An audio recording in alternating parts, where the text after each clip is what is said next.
Texas, autumn 1945. The sun baked down on the dusty compound, casting long shadows through the barbed wire fence. The air smelled of dry earth and canvas. Inside the guarded perimeter, men sat silently on wooden benches, all officers of the defeated Imperial Japanese Army. They wore khaki uniforms, but not the kind familiar from jungle campaigns. These were regulation U.S. issue, freshly laundered, tight at the collar, every crease perfectly maintained. Even in captivity, they sat upright, not speaking, not blinking.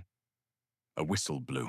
Across the yard, a group of American GIs took to the diamond, stretching arms, knocking mitts, tossing warm-up pitches. One soldier stepped up to bat. Another wound up on the mound. Then, crack! The sound echoed like a gunshot. The ball arced high, sailing over second base into bright sky. Cheers erupted from the sidelines. The Japanese officers didn't move, but their eyes followed the ball. Silent, measuring, perplexed. It wasn't a parade. It wasn't a show of force. It was baseball. And it was the first thing that made them realize this wasn't the kind of war they had prepared to lose. By the end of August 1945, the guns fell silent. The Pacific War, that vast oceanic firestorm stretching from Wake to Okinawa, had come to an unnatural, sudden halt. 2 atomic bombs, 1 imperial broadcast, and a surrender so psychologically devastating it rattled the foundations of an empire built on obedience. For Japan's military elite, the concept of captivity was not only dishonorable, it was incomprehensible. Surrender defied every page of the Bushido Code, the samurai-rooted ethos drilled into soldiers and officers alike. One was expected to die in battle. To be captured meant humiliation. To live as a prisoner was, in some minds, to cease being a man at all. And yet, tens of thousands of Japanese servicemen, including ranking officers, found themselves herded into Allied custody in the waning months of 1945. On Pacific Islands, in Southeast Asian jungles, in the shattered remains of Manchukuo, Japanese troops laid down their arms in droves. Many were sent to repatriation centers. Others, especially those considered high value or high risk, were shipped to mainland U.S. prisoner-of-war camps. By late 1945, the United States held more than 5,000 Japanese POWs on its own soil, a small number compared to the nearly 400,000 Germans and Italians also housed across the country. But a group watched with unusually high interest. These were not just enemy soldiers. They were men of rank, command, and ideology. Men who had once shouted, "Tenno Heika Bansai," before leading charges into American machine gun fire. Now they stood silently in desert camps. Their arrival was quiet. Trains rolled into places like Camp Huntsville, Texas, or Camp McCoy, Wisconsin, or the more remote Camp Rupert in Idaho. Behind the fences, pine barracks lined the compounds, interspersed with mess halls, infirmaries, watchtowers, and, unexpectedly, playing fields. The Geneva Convention required humane treatment of POWs, and the United States, determined to be seen as a moral power, largely adhered to it. Prisoners were fed adequately, provided medical care, and allowed routine. But American military administrators were also deeply aware that Japanese captives were not like their European counterparts. The cultural gap was cavernous. German and Italian prisoners often engaged with American guards, took part in camp labor, read newspapers, or debated politics. Japanese officers, by contrast, remained silent, withdrawn. Entire days passed without verbal exchanges. Some refused to look American guards in the eye. Others constructed internal hierarchies, organizing themselves within the camps along rigid imperial lines, continuing to salute their superiors, even behind barbed wire. And yet, amidst this grim quiet, something unusual began to unfold. In several camps, American guards noticed the Japanese prisoners standing still at the edges of the compound during afternoons, not loitering, not moving, just watching. What they were watching was baseball. Games among the American soldiers were common, a way to unwind, bond, or kill time. But to the Japanese, the sight of men engaging in what seemed like leisure, organized, competitive, spirited, in a place of war, was utterly foreign. They watched with narrow eyes, some with confusion, some with disdain. But they watched, and as word filtered through that American guards weren't just tolerating their gaze, but allowing it, and even inviting it, something shifted in the atmosphere of the camps. Not overtly, not yet, but it had begun. To understand the profound strangeness of baseball in a POW camp, one must first understand the mindset of the men watching it. The Japanese officer corps of World War II had been trained in a system that fused military modernity with pre-industrial ethics. Beneath their crisp uniforms and Western firearms lay a deep psychological architecture shaped by centuries of samurai code. Bushido, the way of the warrior, taught loyalty unto death, absolute discipline, and the belief that surrender was not only failure, but shame incarnate. From academy to battlefield, officers were molded into spiritual leaders as much as tactical ones. To be captured meant disgrace. To live through defeat meant living with the unbearable weight of having failed the emperor. So when these officers arrived at American POW camps, they did not behave as prisoners in the traditional sense. They were statues of control. They held mourning formations, maintained their uniforms, continued silent rituals. Some even punished themselves for dishonor, refusing food for days or making quiet vows never to speak with the enemy. The wire fence around them wasn't just steel, it was psychological. But their captors were unlike the enemy they had expected. The Americans, these barbarians, as wartime propaganda had described them, weren't torturing them. They weren't starving them. In fact, they offered meat, medical attention, and cigarettes. Some guards greeted them with awkward nods. Others, GIs barely old enough to shave, treated them with a kind of indifferent decency. That alone was disorienting. But it was the sports that truly unmoored the Japanese psyche. In Imperial Japan, war and sport were not associated in the same way. Physical training was sacred. Yes, martial arts, discipline drills, bayonet charges, but sport for pleasure or camaraderie. Baseball had arrived in Japan decades earlier, but was still viewed with mixed sentiment. Tolerated, sometimes embraced, sometimes seen as Western frivolity, especially among military elites. Now, here in these Texan camps, they saw the enemy doing something profoundly alien. They saw competition without hatred. They saw rivals cheering each other on. They saw men laugh after failure. And perhaps most jarring, they saw the victors of the Pacific War treating the defeated with dignity. American prison camp policy during this period was not accidental. The US Army had learned from German POW administration earlier in the war. Discipline maintained order, but respect, paradoxically, produced compliance.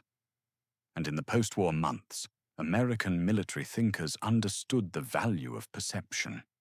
If Japan was to be rebuilt, if minds were to be reshaped, the seeds of transformation had to be planted in the most unlikely places, including behind barbed wire. So sports became part of that strange diplomacy. In many camps, baseball diamonds were built not just for guards, but eventually for prisoner use. Some Japanese enlisted men formed their own teams. They watched, they mimicked, they played. Officers, more formal, less willing to stoop, watched quietly from a distance. They measured the game, took note of the rules, tried to decode the psychology of men who would risk humiliation on the field for the sake of joy. One American corporal later wrote in his journal, "They stared like we were aliens, like every pitch was a question they couldn't answer." And perhaps that was true, because beneath the surface of leather gloves and chalk lines, the game wasn't just about sport. It was about freedom. The freedom to lose and to laugh about it. The freedom to compete without consequence. The freedom to be human, even after war. For men who had been trained to see life and death in binary, victory or seppuku, such freedom was both baffling and magnetic. Something had begun to crack. Not a collapse, not a conversion, but a quiet recalibration of what dignity meant. And that recalibration was about to take center stage. To an American soldier in 1945, baseball was more than pastime. It was national identity in motion, a ritual of summer afternoons, radio broadcasts, and sandlot memories. It was something carried from home to battlefield, from barracks to boredom, a kind of tether to normalcy. It was also the most American thing one could do.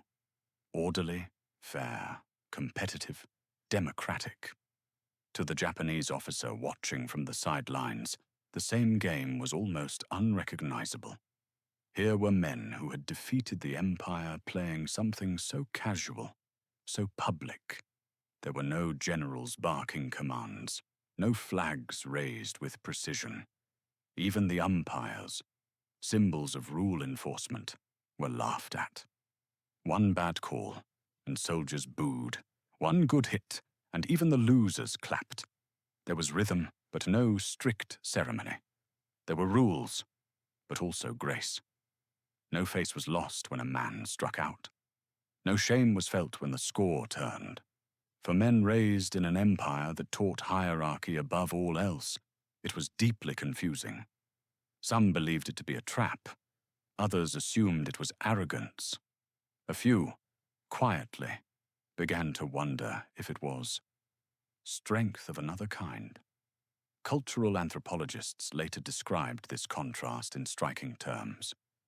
Baseball became a theater in which the defeated watched the victors not gloat, but play. In this subtle, unspoken cultural exchange, the diamond became more than dirt and chalk. It became a mirror, showing both sides not just how they fought, but how they lived. Among the most haunted figures behind the wire were not the bruised young conscripts or the lower-ranking survivors. It was the officers, the majors, the colonels, the men who had commanded, strategized, enforced the imperial war machine. They had not merely failed in battle, they had survived defeat, which, to many of them, was worse. Suicide was common in the last days of the war, officers blowing themselves up with grenades rather than face capture. Those who didn't, those who found themselves alive in American custody, often lived under self-imposed silence. At first, they refused to speak. They refused to eat American food unless absolutely necessary. They refused to see the Americans as anything but temporary captors. But as days turned to weeks, and baseball games played out again and again just beyond the fences, their silence began to break, not with words, but with watching. A guard at Camp Kenedy, Texas, later recalled. They would stand there, 5, maybe 10 of them, always the officers, arms crossed, faces blank, but never missing a pitch. This was more than curiosity. It was psychological dissonance. They had been taught that Americans were brutal, soft, weak, a decadent people doomed to fall under the discipline of the rising sun. Yet now they saw the victors behaving with levity and order. They saw laughter where they expected cruelty. They saw play where they expected punishment. In baseball, there was a metaphor they couldn't yet name, that perhaps dignity didn't require domination, that perhaps honor could exist outside hierarchy, that strength, even in victory, could wear a smile. It was not conversion, not forgiveness, but it was the first breach in the wall of shame. The game became a strange ambassador, one inning at a time. Though it may have looked informal, the decision to allow, and even encourage, Japanese POWs to observe baseball games was no accident. By mid-1945, the US military was already thinking ahead. The war was over, but peace was fragile. Japan would soon be occupied. Its population, indoctrinated by decades of imperial propaganda, would need to be guided, not crushed. And for that, the attitudes of its former military elite would matter. American intelligence officers and camp administrators understood something vital. Psychological warfare didn't end with surrender. Re-education was not about leaflets and lectures alone. It was about experience. So camps were designed not merely as holding facilities, but as controlled environments where ideas could be introduced without force. Baseball, with its structure, fairness, and voluntary spirit, became one of those ideas. A 1945 War Department memorandum stated, "The conduct of guards toward POWs must remain professional, but dignity should not be denied. The enemy must learn what discipline means in a free society." At first glance, this might seem contradictory, but the logic was simple. If Japanese officers believed that their captors were just and disciplined without cruelty, they might carry that impression home. And perhaps, just perhaps, they would help stabilize Japan's re-entry into the post-war world. In that strategy, every swing of the bat became part of a larger campaign. A campaign not of bombs, but of behavior. Behind every policy was a person, and behind every silent officer, a quietly shifting mind. At Camp Livingston in Louisiana, a Japanese colonel reportedly stood each afternoon near the diamond fence, eyes fixed on the field. When one American soldier asked him through an interpreter if he had played baseball before, the officer responded only with, "We were taught war, not this." At Camp Kenedy, a guard remembered a moment when a foul ball bounced near a cluster of Japanese officers. One bent, picked it up, and tossed it back, underhand ultowasha, to the catcher. He bowed. No words were exchanged, but in that moment, something passed between enemies that no leaflet could deliver. These were not mass conversions. Many officers remained distant, some openly resentful, others unmovable. But a few, just enough, began to ask questions. How are the teams chosen? Why is a man safe if he reaches the base before the throw? Why do you clap for your enemy when he scores? To answer those questions, American guards had to pause. Explain. Describe concepts of fairness, of rivalry without hatred, of losing without shame. In those quiet translations, something profound happened. The war had made them enemies, but the game made them participants, however briefly, in the same strange code.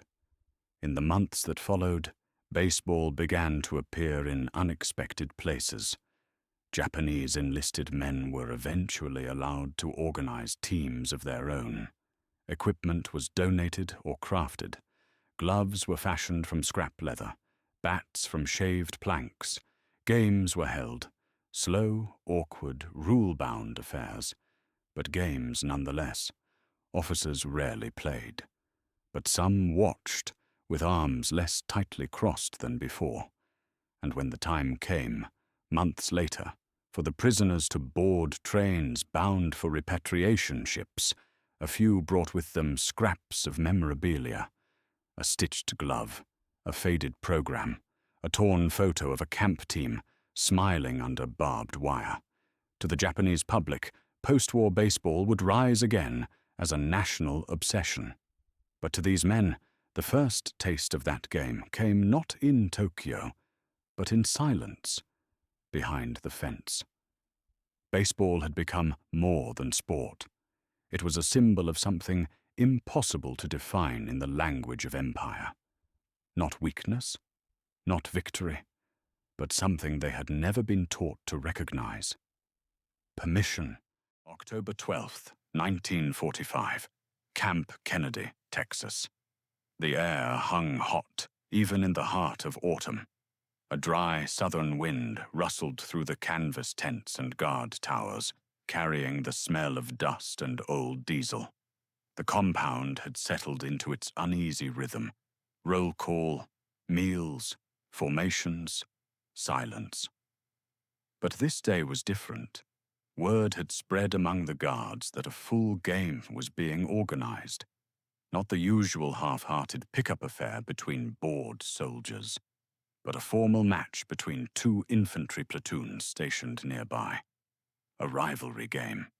They chalked the baselines, raked the dirt, even scrounged up a pair of dusty bleachers from the motor pool.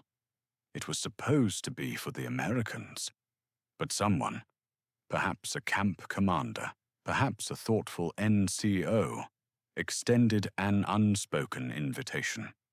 That afternoon, a row of Japanese officers appeared at the north fence, standing precisely in line, as if for inspection.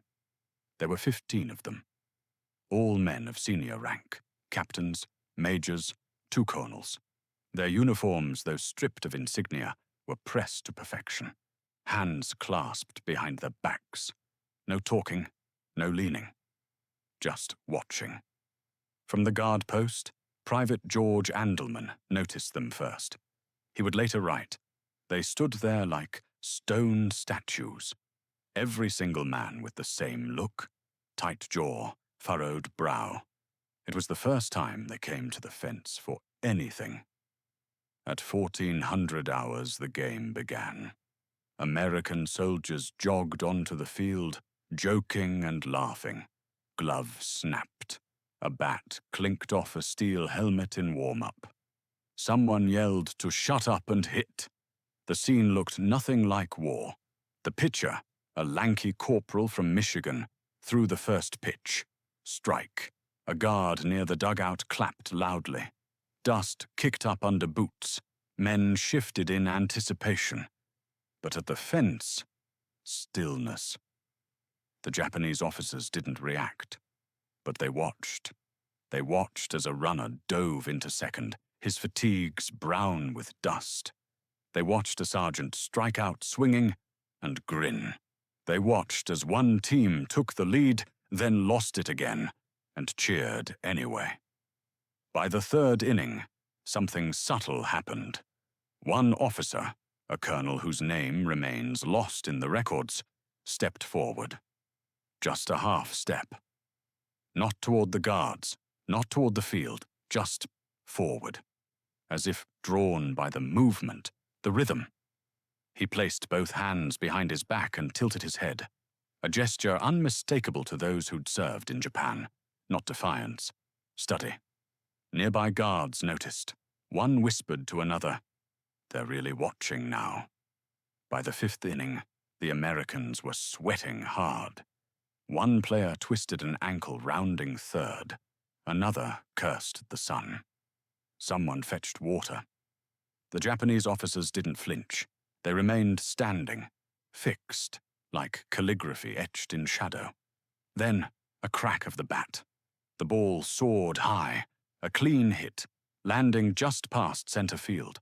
A triple. A cheer broke out from the American side. Someone clapped twice, loud and fast.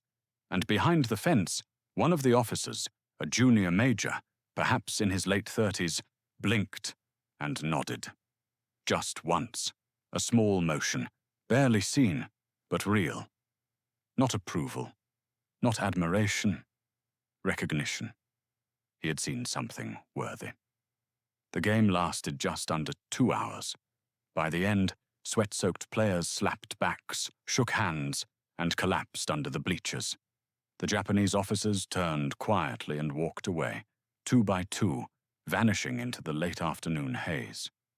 No one spoke of it officially.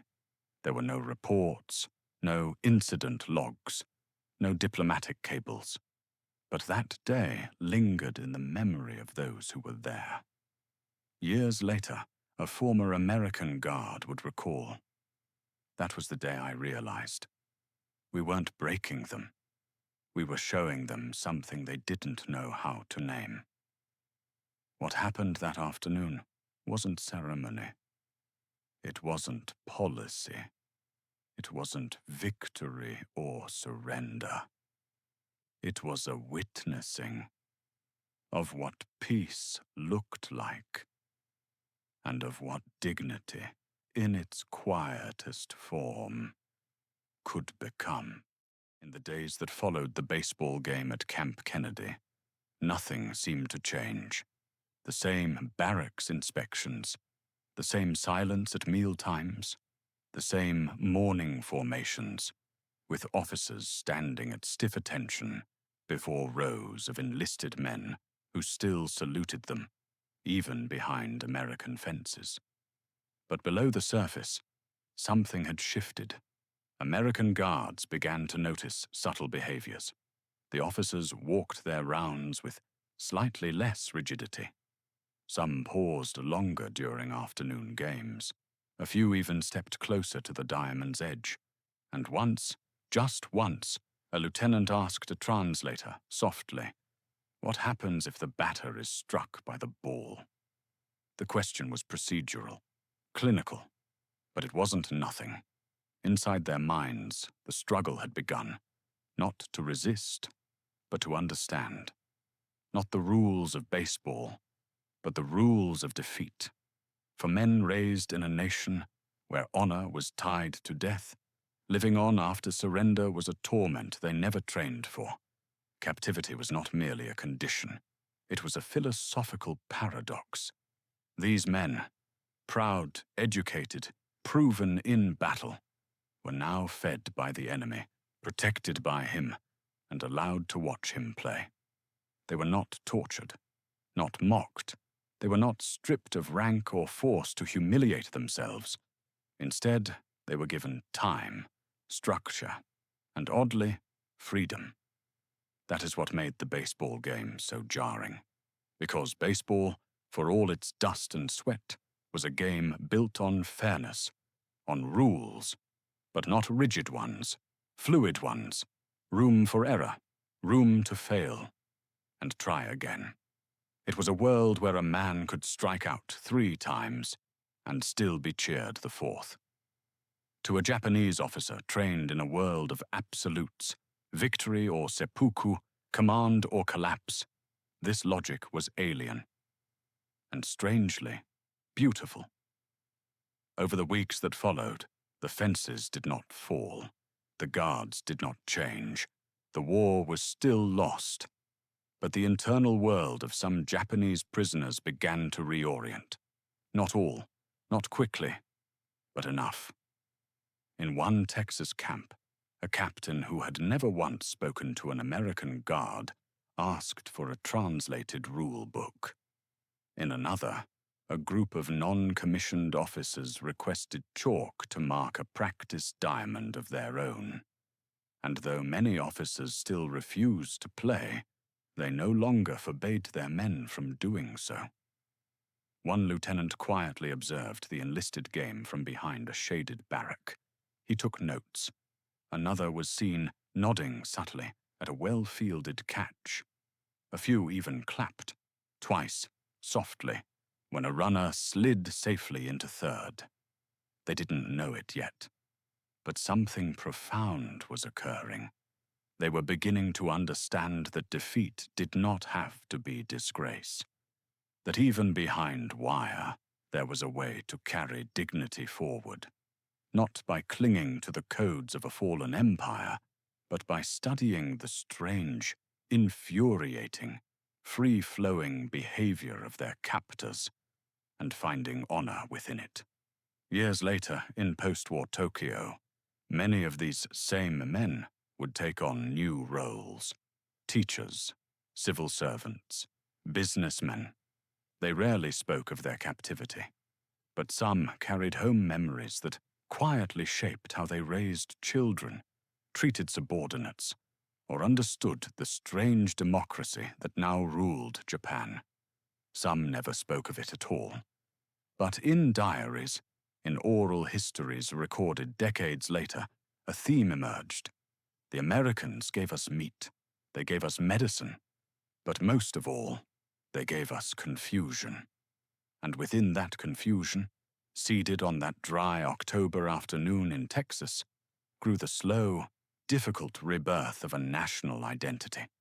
Baseball, in all its dust and motion, had not defeated them. It had offered something rarer, a chance to be defeated and still remain whole. By early 1946, Japanese POW camps across the United States had settled into an orderly, almost monotonous routine. The war was over. The trials at Tokyo were underway. Repatriation lists grew longer by the week. But inside the wire, something unexpected was unfolding. A subtle transformation, not of politics, but of posture. Guards began reporting less resistance, fewer confrontations, more cooperation. Among enlisted POWs, baseball had become a quiet obsession. Improvised leagues formed. Scorecards were crafted in careful kanji. Teams were named, some in Japanese, others after English words picked up from the guards. One such team in a camp near Idaho named itself Yamato Tigers. Another, with a dark sense of irony, called itself Camp 9. Officers who initially had refused to acknowledge the games now allowed them openly. A few even served as umpires, their sense of honor satisfied by enforcing the rules, if not playing by them. In Texas, a former major began keeping a logbook of each game played inside the camp, noting runs, strikes, and stolen bases with the precision he once reserved for battlefield maps. Camp commanders noticed. They began supporting the games within limits, allowing limited equipment, posting informal schedules, even offering small rewards for participation. Why? Because they saw something that reports couldn't quite explain. The men were healing, not fully, not loudly, but meaningfully. In one camp near Wisconsin, an American chaplain organized a makeshift exhibition game between guards and a Japanese prisoner team. The stands were sparse. The score didn't matter. But at the end of the match, when both sides lined up and bowed, first in the Japanese style, then in the American handshake, not a single word was spoken, and none was needed. The symbolism said it all. The prisoners were no longer just captives. They were men, learning how to lose. Accounts from American guards, often just boys from Kansas or Ohio, reflect a deep sense of surprise, not just at the discipline of the prisoners, but at their quiet shifts in behavior.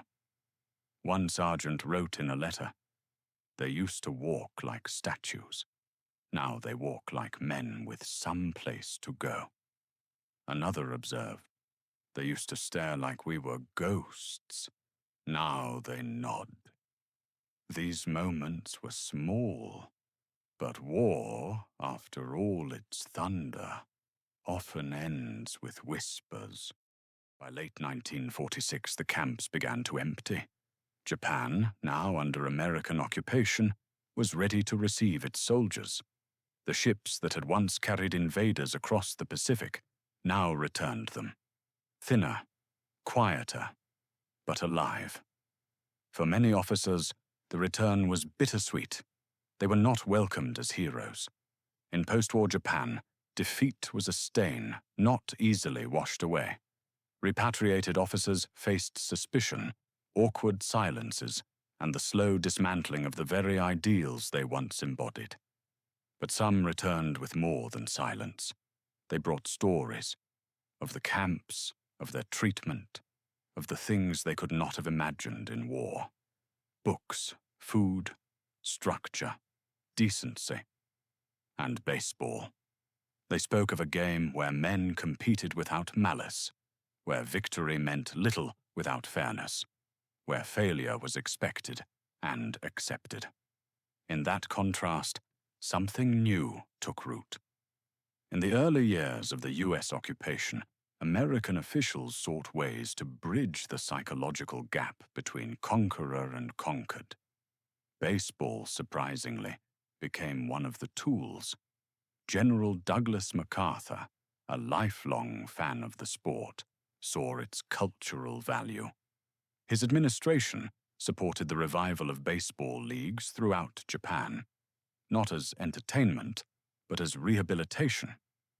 In 1949, Japan formed its first professional baseball league under the new democratic regime. Attendance surged. Radio broadcasts spread across the archipelago. Children learned the rules. Soldiers turned civilians took their sons to watch. But beneath the pageantry, a quieter truth lingered.